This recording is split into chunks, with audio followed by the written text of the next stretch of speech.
La santé fait partie intégrante de nos vies. Que ce soit pour nous, nos proches ou la population, nous parlons de la santé, nous la souhaitons, nous y veillons. La santé ne correspond pas à la simple absence de maladie. Elle fait plutôt référence à notre capacité d'agir dans notre milieu et d'accomplir des rôles dans la société. La santé est le résultat des constantes interactions entre nous et notre milieu de vie. Elle résulte d'un processus complexe entre plusieurs facteurs. Si ces facteurs sont favorables, nos chances d'être en bonne santé seront élevées. S'ils sont défavorables, ils constitueront des causes de maladies. Connaissez-vous les facteurs qui influencent la santé? Bien, moi, ce que je pense qui influence la santé, c'est l'alimentation d'abord. Ce qui nous influence, c'est la nourriture. De façon générale, oui, je pense que c'est l'alimentation. Le sport aussi, et un bon travail.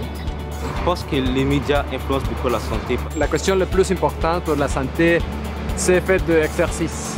Il existe une grande diversité de facteurs qui influencent la santé. On sait par exemple que les caractéristiques biologiques et génétiques ou encore les habitudes de vie façonnent la santé. Il en va de même pour le niveau de scolarité, le revenu et les conditions de vie. Une chose est sûre, la santé n'est pas uniquement le résultat du système de soins. Autrement dit, même les meilleurs soins de santé et services sociaux qui soient n'arriveront jamais à faire en sorte que tous les individus d'une collectivité soient en santé. À cet égard, la loi sur la santé publique québécoise est claire. Pour améliorer la santé de la population, nous devons considérer l'ensemble des facteurs qui influencent la santé. Les centres de santé et de services sociaux du Québec ont d'ailleurs comme mission de soutenir le développement de conditions de vie favorables au bien-être des résidents de leur territoire. Alors que l'on accorde généralement beaucoup d'importance aux caractéristiques individuelles, de nombreux autres facteurs sont à considérer. La majorité d'entre eux constituent des déterminants sociaux de la santé. Ce sont en fait les circonstances dans lesquelles les individus naissent, grandissent, vivent, travaillent et vieillissent. Celles-ci sont déterminées par le contexte économique, politique et social dans lequel nous vivons. Mais concrètement, comment ces déterminants sociaux agissent-ils sur la santé des populations et des individus? Monsieur Côté a 82 ans. Il vit avec sa femme et souffre de problèmes respiratoires importants. Dernièrement, ceux-ci se sont aggravés car Monsieur Côté vit de l'anxiété. Celui-ci craint de ne plus pouvoir vivre à domicile encore bien longtemps. Excusez, je tousse beaucoup, puis j'ai pas mal de misère de santé, puis je marche moins bien maintenant. Je suis capable encore d'aller à l'épicerie du coin, là. Ben, je peux pas aller dans une grosse épicerie pour faire acheter beaucoup, je suis pas capable. Alors, des fois, j'ai la voisine qui vient m'aider un petit peu, puis qui m'apporte des affaires. Mais tout ce que je peux faire, c'est d'aller à l'épicerie d'à côté, au dépanneur, là, acheter. Ma femme est malade aussi à la maison. Ça fait que quand on prend de l'âge comme ça, on est plus fragile et puis on a besoin de soins, pas seulement physiques, mais aussi qu'on prenne soin de nous, comprenez-vous? Réaliser les emplettes quotidiennes s'avère très difficile pour le couple, car l'épicerie est loin de leur domicile et le transport en commun n'est pas adapté à leurs conditions. Avec leurs ressources économiques limitées, le couple craint de ne pas pouvoir emménager dans une résidence pour aînés qui leur conviendrait. Ma fille est partie en Ontario et puis on est pris pas trop rester chez nous parce qu'on a peur d'être seul. Puis aller dans des centres qui coûtent trop cher, on n'est pas capable. C'est ça, c'est les problèmes qu'on peut avoir quand on est âgé. René a récemment vécu un autre épisode dépressif. Cette fois, son état s'est rapidement détérioré suite à la perte de son emploi. En analysant les facteurs sociaux liés aux problèmes de santé de René, on réalise que celle-ci vit beaucoup de stress suite à sa récente perte d'emploi. J'ai perdu mon emploi parce que la compagnie pour laquelle je travaillais, bien, ils ont décidé de mettre du monde dehors. Ils ont dit que les ventes avaient baissé, puis ils ont dit que c'est à cause du marché, de l'économie. Puis, tu sais, vu qu'on n'avait pas de sécurité d'emploi, bien, ils ont fait ce qu'ils voulaient, puis ils nous ont mis à la porte. Tu sais, moi, j'ai juste un secondaire 4, puis avec ça, bien, on va pas bien loin. Souvent, ils nous demandent nos diplômes, je l'ai pas. Ça me décourage pas mal. Je te dirais même que ça me déprime par moments. Je vois pas le bout, là. Puisqu'elle n'est pas suivie par un médecin de famille, Renée n'a pas la chance d'avoir rapidement accès à des soins de santé et de services sociaux lorsqu'elle en a besoin. Fait que je tombe encore plus bas. puis c'est long à remonter. Puis je réussis à le faire, mais c'est tough, là. Puis j'ai plus beaucoup d'amis, j'ai pas beaucoup de monde autour de moi. On dirait que je suis comme dans un cul-de-sac, là. Nadia a immigré à Montréal depuis à peine quelques mois avec ses 2 jeunes enfants. Comme plusieurs immigrants, son parcours d'insertion n'est pas sans embûches. Comme elle est mère monoparentale, c'est un défi pour Nadia de s'occuper à la fois de ses filles, de perfectionner son français, de régler les procédures administratives liées à l'immigration et de se trouver un emploi. Non, j'ai personne ici. Je suis seule. Je trouve beaucoup de difficultés au niveau d'emploi jusqu'à maintenant. C'est pas facile. Parce qu'il vient des beaux diplômes dans notre pays. Il faut avoir l'équivalence ici et étudier aussi. Parce qu'ici, c'est très cher par rapport à notre pays. Il faut avoir un bon travail pour vivre mieux ici. Pour Nadia, comme pour plusieurs nouveaux arrivants, ce n'est pas toujours évident de trouver un logement adéquat, abordable et près des services de proximité. Elle sait que bien des enfants issus de familles immigrantes vivent des difficultés scolaires car ils n'ont pas eu la chance d'apprendre le français ou de socialiser avec d'autres enfants avant leur entrée à l'école.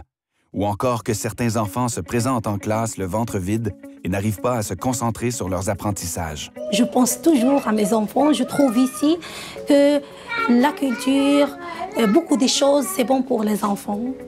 C'est pour cela que j'aimerais bien rester ici. Ces situations nous permettent de prendre conscience du poids des déterminants sociaux sur la santé des individus. Les déterminants sociaux de la santé peuvent expliquer différents écarts de santé entre différents sous-groupes de la population. C'est ainsi, par exemple, qu'on peut retrouver dans des milieux défavorisés ou des personnes à faible scolarité ou à faible revenu, 2 fois plus de décès dans ces populations-là. Leur vie est plus marquée par la maladie, l'incapacité. On retrouve 5 fois plus de décrochage scolaire, beaucoup plus de grossesse à l'adolescence et chez les jeunes femmes de moins de 20 ans, et plus d'hospitalisation chez leurs poupons au cours de la première année. Alors, c'est ce qu'on appelle des inégalités sociales de santé. Par contre, il est possible de réduire et même d'éliminer ces inégalités par des mesures de santé publique ou d'autres types d'interventions. Au Québec, de nombreuses actions sont posées pour favoriser le bien-être et la santé de la population. Des lois, des services, des programmes et des initiatives visent à agir sur l'ensemble des déterminants sociaux de la santé. Néanmoins, beaucoup de travail reste à faire et un effort constant est nécessaire. Il existe plusieurs approches qui visent à contrer ou à réduire les inégalités sociales et de santé, tout en tenant compte de leur complexité. On retrouve l'approche globale qui vise à regarder l'ensemble des conditions de vie de la personne. Il y a aussi l'approche interdisciplinaire qui permet une compréhension intégrée des problèmes et des besoins de la personne. Une troisième approche qu'on nomme l'approche partenariale ou intersectorielle permet d'établir des liens avec des acteurs provenant soit du communautaire, soit de d'autres milieux d'intervention. On retrouve aussi une quatrième approche qui est une approche de développement local des communautés, qui consiste, je dirais, à amener les personnes à reprendre de l'autonomie et aussi à reprendre leur sens de l'initiative en vue d'améliorer leur qualité de vie et leurs conditions de vie aussi. Il y a aussi d'autres approches, mais ce qu'on doit savoir, c'est que dans toute approche, il doit y avoir une certaine dose de souplesse et que les approches peuvent se succéder comme elles peuvent s'entrecroiser. Et si toutes ces actions sur les déterminants sociaux de la santé portaient fruit, qu'arriverait-il à M. Côté, à René et aux familles d'immigration récentes comme celle de Nadia? M. Côté vivrait dans un logement adapté à sa situation, où des services sont facilement accessibles et le système de transport répond à ses besoins. Il pourrait compter sur des programmes et des services sociaux qu'il soutiennent sur le plan financier et qui facilitent le maintien de son autonomie. René serait suivi régulièrement par un médecin de famille qui veillerait à la rencontrer rapidement lorsque sa santé se détériore et elle participerait à des groupes de soutien dans son quartier. Elle pourrait recourir à un programme d'éducation aux adultes adapté à sa situation et à des services de placement en emploi qui soutiennent concrètement les travailleurs mis à pied. Les immigrants comme Nadia seraient tous soutenus dans leur processus d'intégration, notamment pour trouver un logement et un emploi. Les familles immigrantes avec de jeunes enfants pourraient toutes bénéficier de services de garde et d'éducation qui favorisent leur insertion sociale, l'apprentissage du français et, par conséquent, la réussite scolaire.